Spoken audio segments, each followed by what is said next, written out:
Definisi mengganggu tetangga itu bagaimana Pak Ustadz? Apalagi kita di komplek perumahan.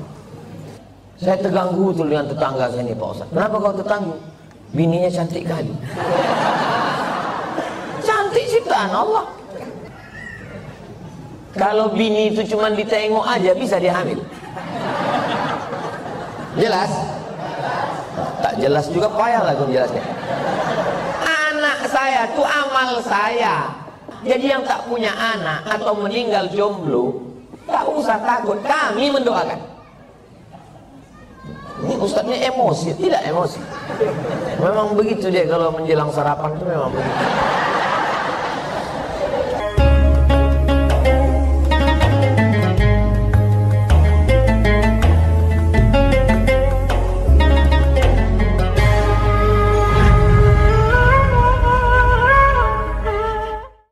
Apakah boleh saya tak datang atau datang macam mana? Karena sampai kapan uang korupsi itu berakhir? Karena kekayaan dia bangun rumah peta itu uang korupsi. Nah, saya tahu dalam agama sedikit belajar dari Ustaz juga dalam kaset uang korupsi itu kapan habisnya? Jadi kalau saya tak datang bagaimana hukum saya? Anak saya kontak. Assalamualaikum warahmatullahi wabarakatuh. Waalaikumsalam warahmatullahi wabarakatuh. Misalnya saya punya keponakan. Keponakan saya ini kerja PNS. Dan saya tahu dia membuat markup proyek korupsi. Tapi di balik korupsi itu dia punya gaji tetap sebagai ASN tiap bulan golongan 3B, gaji pokoknya 3 juta. Tak mungkin menurut hitungan duit dia punya rumah besar, punya mobil. Tapi 3 juta itu tetap halal. Maka macam mana solusinya? Idza jitama'al halal wal haram fahullibal haram. Kalau bercampur antara yang halal dengan yang haram, yang menang itu yang halal apa yang haram? Yang haram yang menang. Ini ada air 1 tong. Dijilat oleh anjing. Lidah anjing itu mungkin setetes. Air nih 1 tong. Dibuang nih semua 1 tong ini.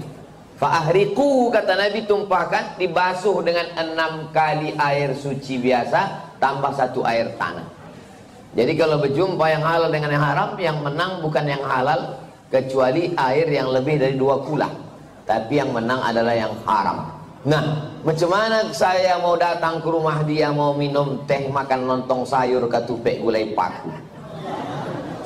Maka karena keponakan ini udah macam anak, saya kasih tahu sama dia, kau jangan kau kerjakan yang haram ini, karena kau nanti masuk neraka jahanam. Hidup ini sementara, mati kau nanti tinggal rumah besar nih, tinggal semua.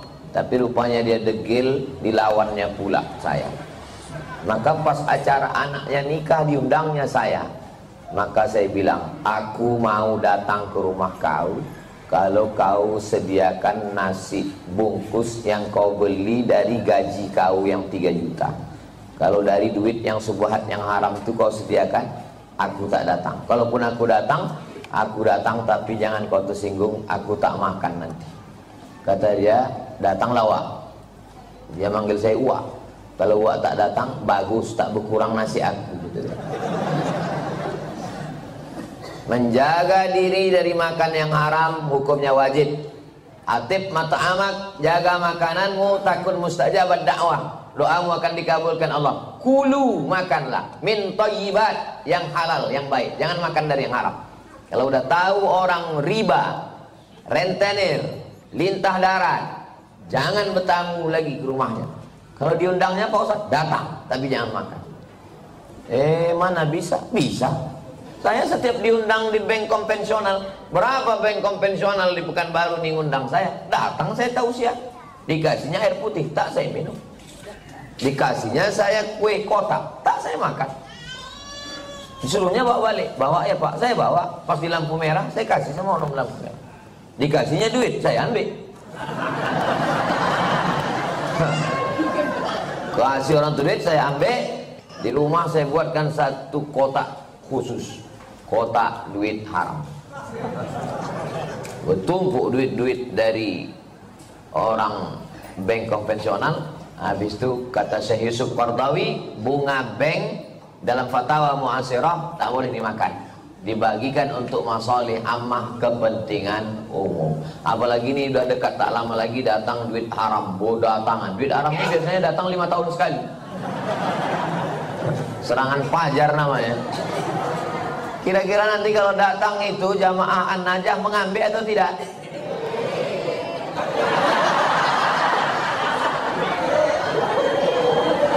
Nanti kita. Saya dah yakin 100% orang An-Najah ini kalau ada yang membagi-bagi duit 50.000 tak akan mereka ambil. Mudah-mudahan Allah menjaga kita dari makan haram. Bedakan antara marah karena Allah atau marah karena ulah. Kalau marah karena Allah, apalagi saudara, anak kemanakan, tak akan sakit hati dia kalau kita bercakap, nasihat. Aku tetap datang. Tapi jangan karena itu lalu putus silaturahim. Tetangga saya ini Pak Ustadz kerjanya riba, dikasihnya saya kue, ambil kuenya, jangan dimakan. Cuman saya serahkan, terserah. Dibuang Pak Ustadz, jangan mubazir. Kasih ke fakir miskin, anak yatim. Tapi itu dimakannya juga. Itu namanya masalih ammah, kepentingan umum, bukan kepentingan pribadi. Jelas?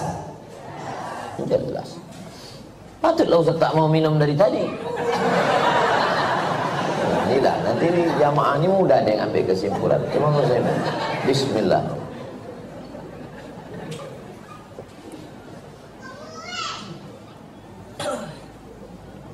Saya dikasih tahu sama jamaah, Ustaz jangan sembarangan minum, nanti Ustaz kena racun. Tapi saya yakin di Masjid An-Najah ini tak ada yang meracun saya. Orang ini baik-baik. Awas kalau mati saya pulang dari sini.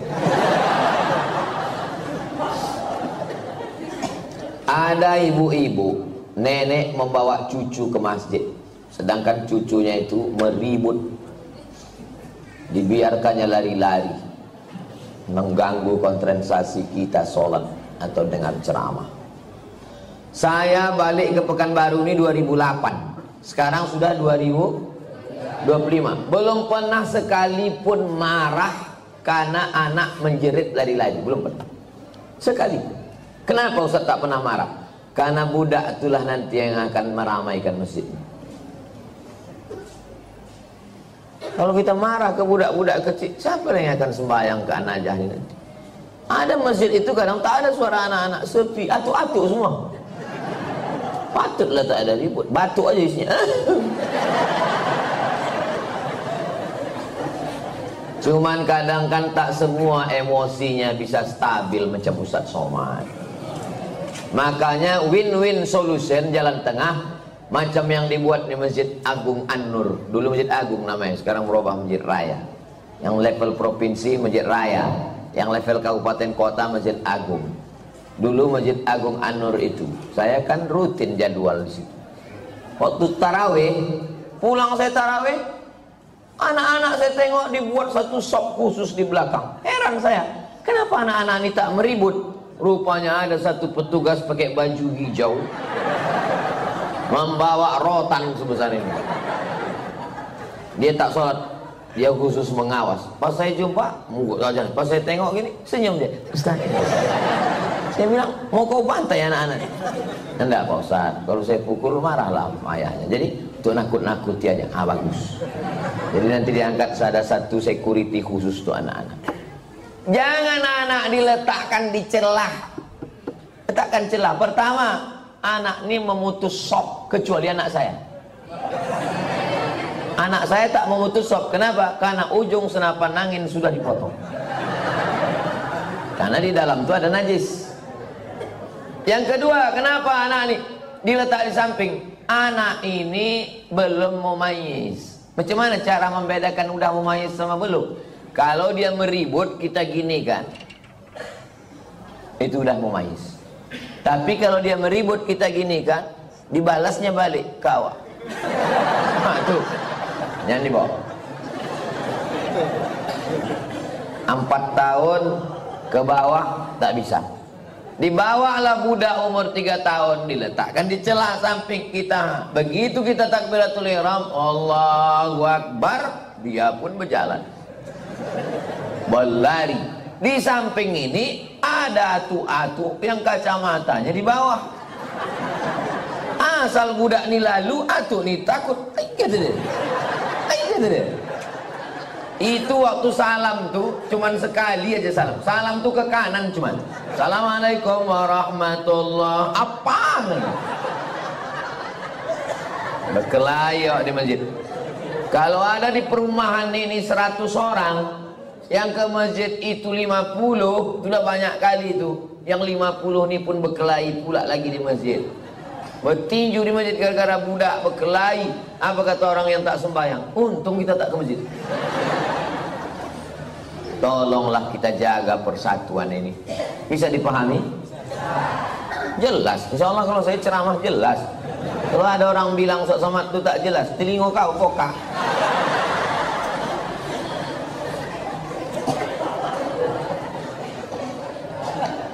Bolehkah membaca Yasin di pemakaman, Pak Ustaz?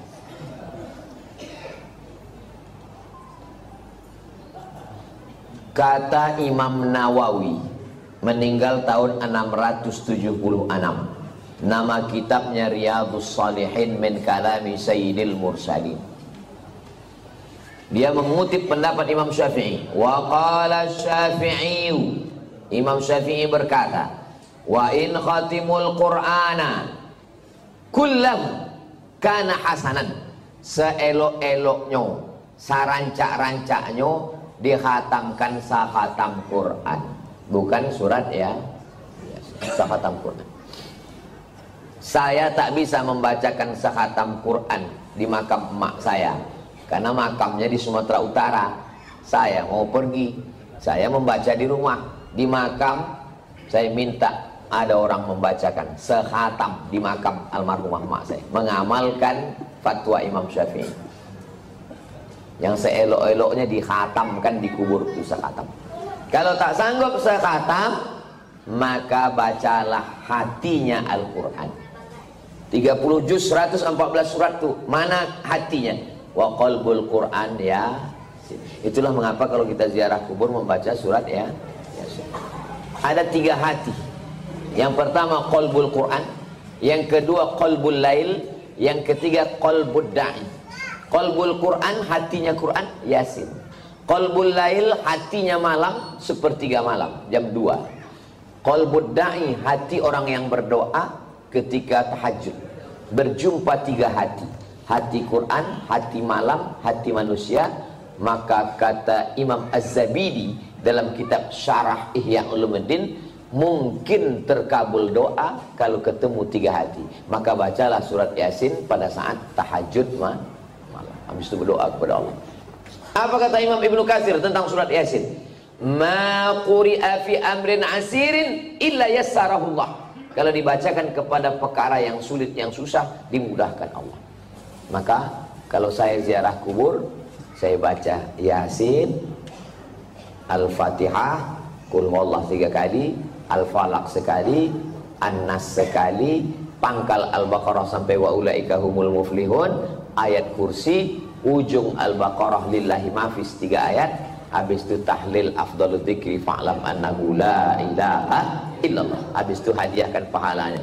Ya Allah, sampaikanlah pahala bacaan nangku baca iko kepada almarhumah amak, almarhum ayah, atuk nenek, muslimin muslimat yang ada di makam ini. Allah maghfir lahum warhamhum sampai habis. Itulah yang saya ajarkan ke anak saya, ke keponakan saya. Saya kalau balik ke kampung ziarah, saya bawa anak keponakan, saya baca, saya kasih tahu. Aku membawa kau ke omak ayahku.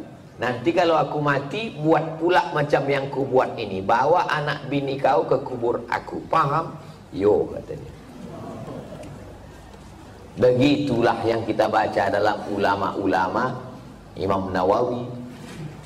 Kalau ada orang di Pekanbaru ini yang tak percaya bahwa bacaan itu sampai pada orang mati, saya tak bisa membuktikan. Karena ini perkara ghaibiyat. Saya hanya bisa menyampaikan dalil-dalilnya. Saya tak percaya, kata dia. Ya macam mana membuktikannya? Maka kalau ada orang yang menantang saya, belum ada lagi. Saya tak percaya. Tolong nama kau lengkap sama nama ayah kau. Nanti kalau kau mati, ku kirim. Kalau tak sampai, cepat kasih kabar. Ini kan masalah gaib. Kalau masalah gaib ini yang ditengok adalah dalil. Ana Rizki, khirijin min Ma'had Nuril Hidayah Bengkalis. Sa'usallimukum ya Ustaz. Kaifa ra'yukum law nastamir ad-dirasah al-aliyah lakim lan najid ridha min walidina. Nama saya Rizki.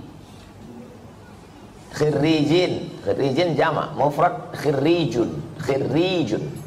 Saya alumni dari Ma'had Nuril Hidayah Bengkalis. Sa'as'alukum, saya mau bertanya ke Ustaz. Kaifa ra'yukum law nastamir dirasah, nuwasil ad-dirasah. Laisa nastamir, nuwasil ad-dirasah. Bagaimana pendapat Ustaz kalau kita mau melanjutkan ke perguruan tinggi tapi orang tua tak setuju?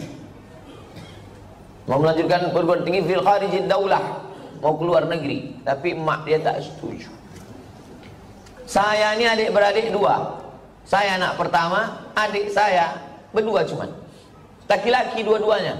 Tak banyak anak emak saya. Jadi waktu saya lulus mau ke Mesir, berat dia mau lepas saya. Aku anakku dua, tak ada anak betino. Semana nanti aku dah tua. Datang uak saya, abang emak saya, menasehati dia.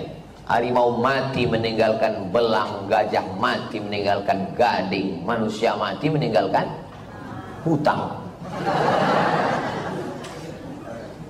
Harimau mati meninggalkan belang, gajah mati meninggalkan gading, manusia mati meninggalkan nama. Kalau kau tahan somat ini di celah ketiak, beginilah cuman dia.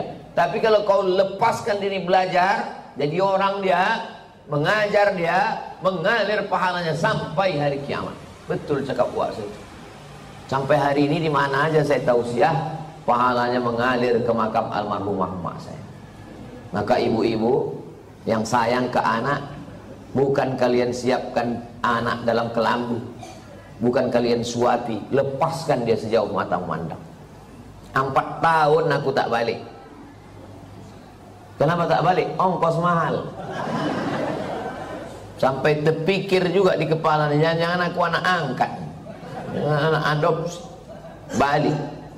Sampai akhirnya 2017 saya daftar S3 ke Sudan. Waktu itu umur mak saya sudah 70 tahun. Saya suruh Muhammadiyah. Saya bilang, "Mak, saya mau mencoba dia, kuat tak dia?" Mak sekarang udah 70, di rumah ini sendiri. Aku mau S3 ke Sudan. Nanti kalau S3 ini 2 tahun aku di Sudan tak balik-balik. Apa kata dia? Pergi kau ke Sudan sampai doktor baru kau balik. Kalau aku mati, matilah, yang penting mengalir pahalanya. 70 tahun umur mak saya. Sampaikan video ini ke mak kau. Kalau tak mau juga dia nerima, tahu mak apa lah itu. Ibu kalau sayang sama anak, lepaskan dia sejauh mata mandang. Nanti dia akan balik pulang. Setelah saya punya anak, baru saya tanya, "Mak, berat rupanya berpisah sama anak." "Oh iya." "Macam mana mak dulu bisa berpisah sama aku 4 tahun? Asal udah dekat bulan puasa, air ayo, ku carilah budak-budak yang hitam macam kau. Ku belikan baju, ku undang ke rumah, ku kasih makan. Hilang rinduku ke kau." Begitu rupanya cara dia. Kadang-kadang sedang mencuci di dapur, ku dengar suara kau main bau. "Oh mak." Bukan tanggung melepaskan anak itu. Sedang mencuci, didengarnya suara saya itu memanggil. Jadi ibu, lepaskanlah anak sejauh mata-mata. Biarkan dia belajar jauh. Nanti dia akan balik berbakti kepada ibu, insya Allah.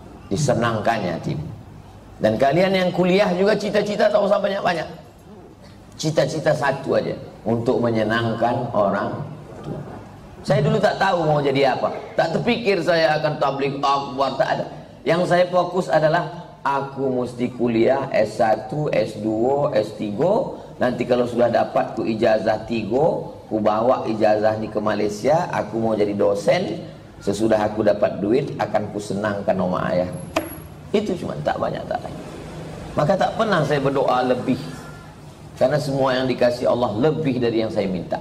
Saya minta cuma S1, S2, S3, dikasihnya saya profesor. Saya cuma mau minta jadi dosen di Malaysia, sekarang di mana aja saya bisa mengajar. Diminta di Universitas Sabah, diminta di Universitas Malaysia. Saya bilang, rektor, saya tak sanggup untuk mengajar per semester, saya mesti keliling. Saya datang 6 bulan sekali ya, 6 bulan sekali pun jadilah Pak Ustaz. Jadi setiap 6 bulan sekali saya datang kuliah.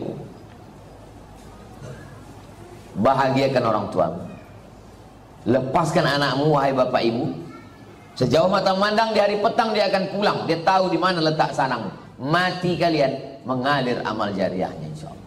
Walaupun nampaknya jawaban ini untuk emak ayah dia, tapi video ini ditonton oleh ayah-ayah, emak-emak yang akan melepas anak. Karena pulang kami dari sini nanti, kami akan melepas 50 anak Riau yang akan berangkat ke Al-Azhar Kairo, Mesir.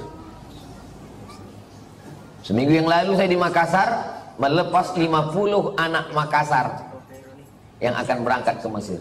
Orang tuanya saya nasihati, anak-anaknya juga saya nasihati, supaya orang tua melepas anak. Karena kalau kita tahan anak kita ini, siapa yang akan melanjutkan dakwah ini? Saya tak mau anak saya sekolah agama, nanti kurus macam Ustaz Somad. Saya ini kurus bukan tak makan. Kalau ada pejabat-pejabat itu dapat ikan yang paling mahal, namanya ikan Napoleon, 1 juta harga ikan. Ada bupati, ada kapolres, ada dandim, ada kepala dinas. Yang pertama kali menyuap ikan 1 juta itu siapa? Abdul Somad. Apa kata orang tuh? Silakan Pak Ustaz. Dikasihlah ketam kepiting sebesar piring besar, disingkel. Bupati tak berani makan, tentara gagah dandim tak berani makan ketam. Polisi berseragam berpistol tak berani makan ketam. Tak kalian makan Pak, kolesterol Pak Ustaz. Saya makan ketam tuh habis, hidup saya sampai sekarang. Berani Ustaz makan, baca doanya Pak. Apa doanya? Bismillahilladzi la yadurru ma'asmihi syai'un fil ardi wala fis sama. Ku sebut nama Allah, tak ada yang bisa memudaratkan baik di bumi maupun di langit. Nanti kalau saya sakit Pak Ustaz, aku tak tanggung jawab.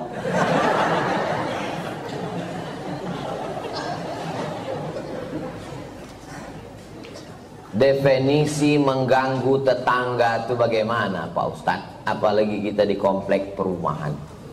Mengganggu menurut syariat Islam, bukan mengganggu menurut perasaan. Kalau menurut perasaan, perasaan ini lain orang, lain kepala, lain orang, lain hatinya. Saya terganggu betul dengan tetangga saya ini Pak Ustaz. Kenapa kau terganggu?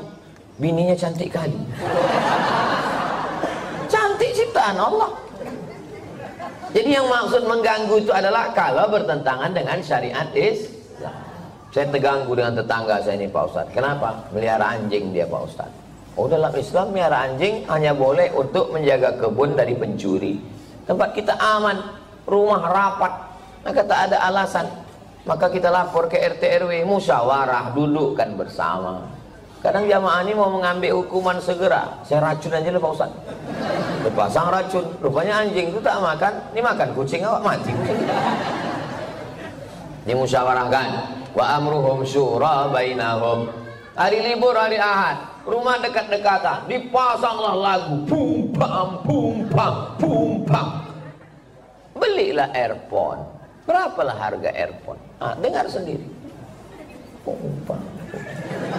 Ini dipasang di komplek. Kan tak semua orang suka lagu itu. Apalagi di situ ada orang-orang tua yang jantungnya tak kuat. Mendengar itu, kata dia mati. Ini mengganggu. Menurut syariat pun tak betul.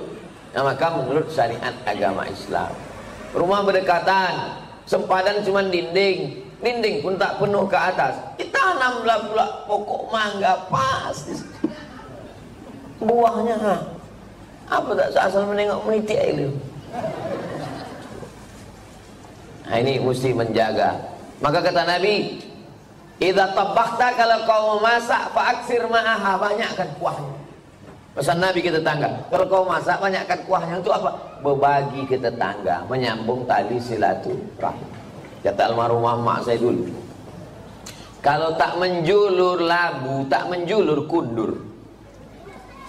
Ini pokok labu, ini pokok kundur, sama-sama ditanam. Menjulur itu maksudnya keluar pucuknya. Keluar pucuk labu, keluarlah pucuk kundur. Kalau tak keluar pucuk labu, tak keluar pucuk kundur. Apa maksudnya? Kalau tak kedatang makanan kita, tak datang pula makanan orang. Halus pepatah orang. Bagikan makan.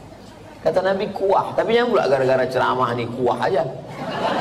Dulu sebelum Ustaz datang berbagi ayam kami, sesudah Ustaz kuah aja lagi. Gara-gara Ustaz Somad. Nah, tahadu tahabbu, saling berbagi hadiahlah kamu, maka kamu akan berkasih sayang. Malam Jumat jumpa wirid Yasin. Dulu begitu orang jumpa. Sekarang udah tak ada lagi jumpa. Jumpa pun di acara pesta nikah, walimah, udah tak bisa bertanya lagi. Dulu kau tanya, siapa menantu kau ni? Macam-macam mirip. Ini anak Pak Fulan. Oh, tak kek mana juga, mau balancik-lancian nih rumahnya Jawa. Sekarang tak bisa lagi ngobrol. Pasti tanya, itu anak siapa? Apa? Anak siapa? Suara musik. Bum bam, bum bam, bum bam. Tak ada lagi silaturahim. Pasti tanya, itu menantu kau? Apa? Tak ada lagi silaturahim. La salam wala kalam. Alhamdulillah, Masjid An-Najah ini tempat kita bersilaturahim. Datang ke masjid, buat wirid Yasin malam Jumat, baca Yasin habis maghrib. Habis itu habis isya acara makan bersama. Tak ada duit, kumpul iuran. Di Malaysia itu setiap masjid itu ada dapurnya. Saya perhatikan, setiap masjid ada dapurnya, ada dandang besar dan bisa masak. Tidak usah masak yang repot-repot, masak nasi minyak, nasi mandi. Karena ayam nyembur catus itu kumpul makan bersama. Di Malaysia itu ceramahnya tak terlalu banyak. Ceramah sedikit aja, makan yang lama. Tempat kita ceramahnya panjang. Habis selesai keluar lami kecil-kecil. Di tempat lain. Kalau di An-Najah ini tak tahu kita. Kita tengoklah. Saya menikah dengan seorang duda. Sudah 10 tahun pernikahan ini saya belum punya anak. Saya mempunyai anak sambung, anak sambung. Saya menyayangi dan mencintai seperti anak kandung saya. Anak sambung saya selalu meminta doa dan ridho dari saya. Apakah doa saya akan diijabah? Karena saya bukan ibu kandungnya. Dan jika saya meninggal nanti, saya tak ditakdirkan untuk punya anak. Apakah doa anak sambung saya nanti sampai ke saya, Pak Ustaz? Yang pertama, ibu sama anak kandung tuh sama anak sambung ini sampai mati tak bisa menikah. Karena menjadi mahram mu'abbad namanya. Mahram mu'abbad menjadi mahram kekal selama-lamanya. Karena sudah menjadi menikah sama ayahnya. Itu yang pertama. Yang kedua, wudhu tak batal dalam mazhab Syafi'i. Yang ketiga, seandainya saya lewat di kuburan di depan Hotel Mutiara Merdeka dekat Leton, saya mau pergi nih, lewat kuburan itu saya baca doa, Assalamualaikum ya ala diyar minal mu'minin wa inna insyaallah bikum lahiqun yarhamullahu mustaqdimin wal mustakhirin nasallallahu wa nakumul afiyah Allahumma fir lahum warhamhum. Doa saya sampai apa tak sampai? Doa saya sampai apa tak sampai? Sampai. Padahal saya tak kenal sama orang itu. Sampai doa. Apalagi anak sambung. Kenapa ragu doa tak sampai? Oh, jadi doa sampai Pak Ustaz? Sampai. Lalu apa makna dalam hadis itu? Waladun salihun. Maksudnya amal saya kepada orang mati itu sampai. Bukan tak sampai. Amal kita ini semua kepada orang mati sampai. Kalau tak sampai amal kita kepada orang mati, tak ada sholat jenazah. Sholat jenazah itu amal orang hidup apa orang mati? Orang hidup untuk orang mati. Jadi kalau ada orang mengatakan amal orang hidup tak sampai kepada orang mati. Nanti pas dia mati, jangan sembahyangkan. Bisik kan, kau dulu bilang tak sampai kan? Tak sampai kok. Amal orang hidup ini sampai ke orang mati. Terus Pak Ustadz itu katanya anak yang soleh. Masih fokus nih, masih fokus. Ini Abdul Somad. Abdul Somad ini kalau mati amalnya kan putus semua kan? Putus kan? Masih bisa dia ceramah? Putus. Masih bisa dia sholat sunat Isra? Tapi ada 3 amalnya yang dulu tak putus. Yang pertama, shadaqatun jariyah. Disumbangkannya 2 sak semen ke Masjid An-Najah. Putus atau tak putus? Tak putus. Karena setiap hari orang sholat mengalir ke dia. Itu kan amal dia dulu. Yang kedua, ilmun yuntafa'u bih. Ceramah dia di Masjid An-Najah. Ceramahnya itu dulu atau sekarang? Dulu. Habis mati tetap mengalir, diamalkan oleh jamaah. Yang ketiga, anaknya. Anaknya itu kan amal dia itu. Yang ketiga, inilah orang bingung. Anaknya kok amal dia, Pak Ustadz? Kalau bini itu cuma ditengok aja bisa dia hamil. Jelas? Tak jelas juga payah lah aku menjelaskan. Anak saya tuh amal saya. Amal saya. Jadi hadis itu bukan bercerita hanya doa anak saja yang sampai. Hadis itu mau menceritakan amal-amal dulu tetap mengalir sesudah salah satunya anak. Jadi yang tak punya anak atau meninggal jomblo, tak usah takut, kami mendoakan. Ini ustadznya emosi, tidak emosi. Memang begitu dia kalau menjelang sarapan itu memang begitu.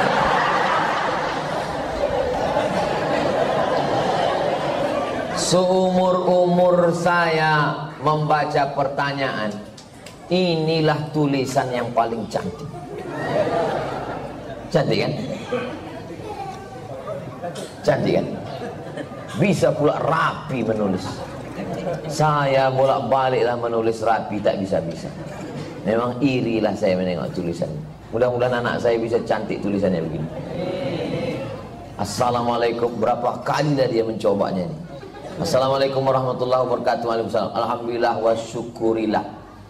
Alhamdulillah wa syukru lillah. Saya kurang. Alhamdulillah wa syukru lillah. Alhamdulillah wa syukru lillah. Jadi jangan syukurilah. Bukan syukurilah. Syukurilah itu bahasa Indonesia. Syukurilah ya. Kalau bahasa Arabnya alhamdulillah wa syukru lillah. Semoga Ustaz Somad dalam keadaan sehat dan selalu dalam lindungan Allah. Amin. Sekarang tak boleh lagi doa menyebut amin. Dilarang oleh Bawaslu. Karena udah musim-musim kampanye. Saya ini menyampaikan menuju pemilu damai. Ini penting bagi Bapak Babinsa dan Babin Kamtipmas untuk menjaga ketertiban. Jadi nanti jangan heran kalau udah 100 hari menjelang pemilu, ghairil maghdubi alaihim waladdallin. Tak boleh, itu keberpihakan. Sunyi nanti masjid diam.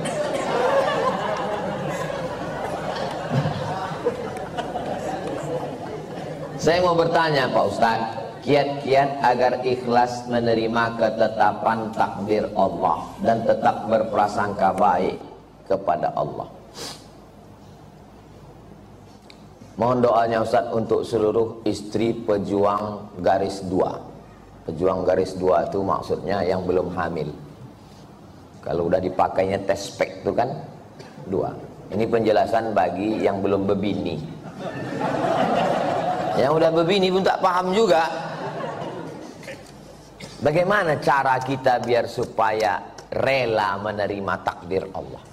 Saya kalau datang bertamu ke rumah jamaah, Assalamualaikum Pak. Waalaikumsalam. Ustadz Somad, tolong doakan mak saya Pak Ustadz. Maknya di mana Pak? maknya di dapur. Duduklah mak tuh di kursi. Berapa umur mak?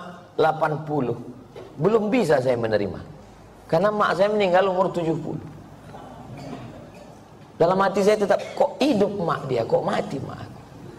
Kok tak sempat makku ku bawa jalan-jalan ke Brunei, ke Malaysia? Kok tak sempat ku senangkan dia? Tak bisa hati saya menerima. Macam mana saya mau menceramahi jamaah? Marilah kita sabar menerima takdir Allah.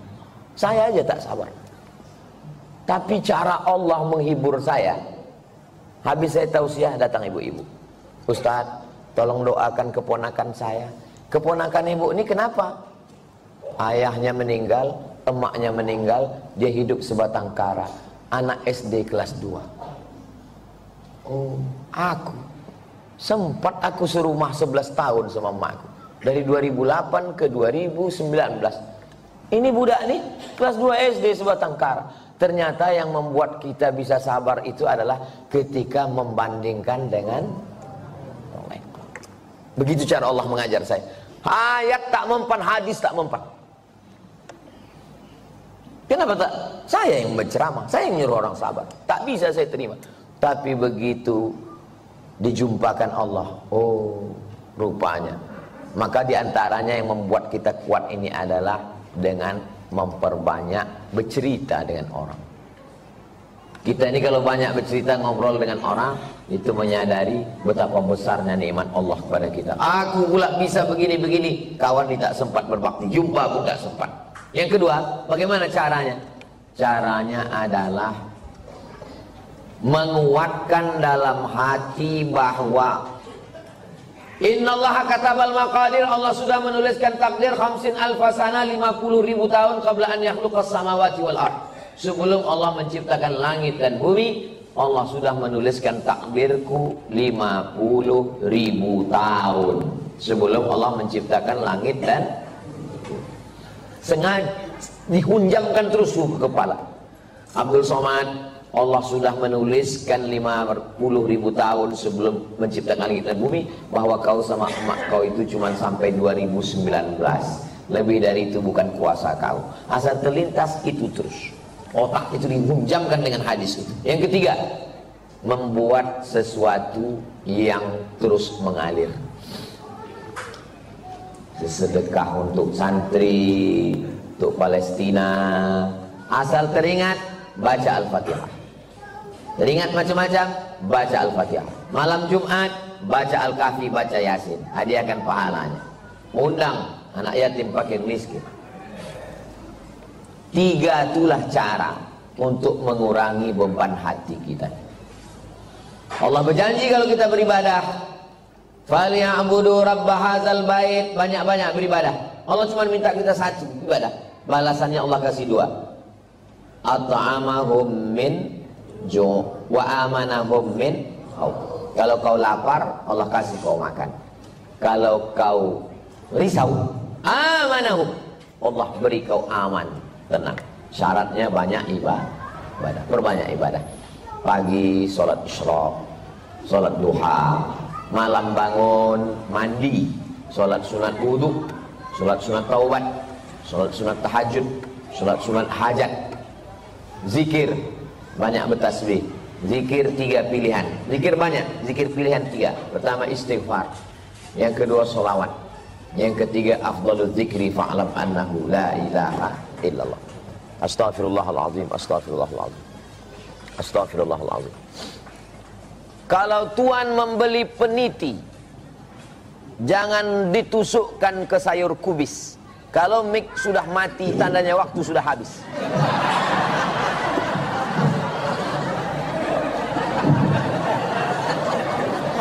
Kalau tuan membeli peniti, jangan dicucukkan ke sayur kubis. Kalau mik sudah mati-mati, tanda waktu sudah habis. Di akhir majelis mari kita sama berdoa kepada Allah supaya Allah menjadikan hati kita ini ridha menerima takdir Allah SWT. Tapi usaha tak pernah berhenti. Yang belum berjodoh terus berusaha, mudah-mudahan dapat jodohnya. Yang belum garis 2 terus berusaha, makan toge, makan kacang-kacang, makan sayur, berdoa. Nabi Ibrahim alaihissalam baru lahir anak Ismail umur 86 tahun. 86 tahun baru dapat anak Ismail. Istrinya yang diponis mandul namanya Sarah, rupanya mengandung setelah Ismail umur 13 tahun. Waktu itu umur Nabi Ibrahim 99 tahun. Akhirnya punya anak. Waktu anak itu lahir, tersenyum Nabi Ibrahim. Karena udah diponis orang istrinya mandul takkan punya anak, senyum dia. Senyum itu bahasa Yahudinya Yitzhak, bahasa Arabnya Yithak. Maka dikasihnya nama anak itu Ishak. Ishak itu artinya tersenyum bahagia. Saking kan lucunya cara Allah ingin menguji seorang hamba. Tak ada yang sulit. Innama amruhu iza arada syai'an ayaqula lahu kun. Tak ada yang sulit bagi Allah. Allah cuma ingin menengok air matamu tumpah di tengah malam. Allah cuma ingin melihat sujudmu lebih lama. Dalam perjalanan hidup saya, dipukul ombak, diempas gelombang, baru saya paham. Rupanya kalau hidup ini tenang-tenang saja, tidak akan melahirkan nakhoda yang ulung. Kalau tidak tajam ombaknya, sujud kita sebentar. Tapi kalau pukulan itu kuat, lama sujud kita dan terasa nikmat. Karena tak ada lagi kawan yang bisa diajak berbisik. Akhirnya kita berbisik ke tanah. Malaikat-malaikat di langit memintakan doa itu dikabulkan Allah Subhanahu wa ta'ala. Mudah-mudahan kita termasuk orang yang diberikan Allah kekuatan istiqomah iman dan Islam. Al-hadhihi niyah al-Fatihah. A'udzubillahi minasyaitonir rajim. Bismillahirrahmanirrahim. Alhamdulillahirabbil alamin arrahmanir rahim maliki yaumiddin. Iyyaka na'budu wa iyyaka nasta'in ihdinas siratal mustaqim. Shiratal ladzina an'amta 'alaihim ghairil maghdubi 'alaihim waladdallin. Amin. Rabbana fir lana dzunubana, ampunkan dosa kami ya Allah. Wali abaina, ayah kami. Wali ummahatina, mak kami. Wali azwajina, pasangan hidup kami. Wali dzurriyyatina, anak cucu keturunan kami. Wali man hadarana, semua yang hadir di majelis ini. Wali man syarakana, jamaah kami yang mengikuti dari jauh, hatinya tetap terpaut dengan ilmu yang kami sampaikan.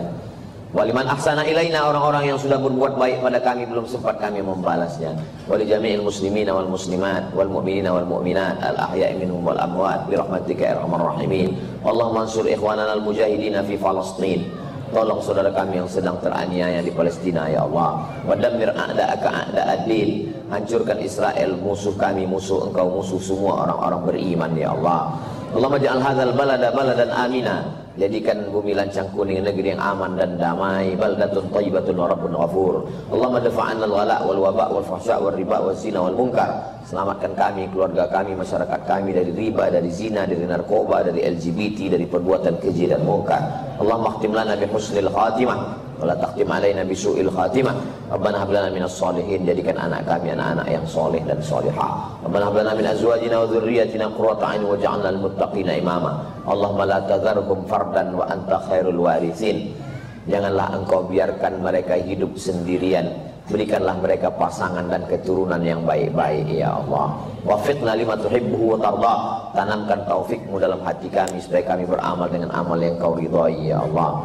Allahumma jma'na ma'al habibil mustafa. Sebagaimana engkau satukan kami di Masjid An-Najah subuh ini, satukan pula kami nanti di surga Jannatul Firdaus bersama Nabi Muhammad sallallahu alaihi wasallam. Rabbana atina fid dunya hasanah wa fil akhirati hasanah wa qina adzabannar. Sallallahu ala sayyidina Muhammad wa ala alihi wa sahbihi wasallam. Walhamdulillahi rabbil alamin. Taqabbalallahu minkum minna wa minkum taqabbal ya karim. Terima kasih, mohon maaf. Wassalamualaikum warahmatullahi wabarakatuh.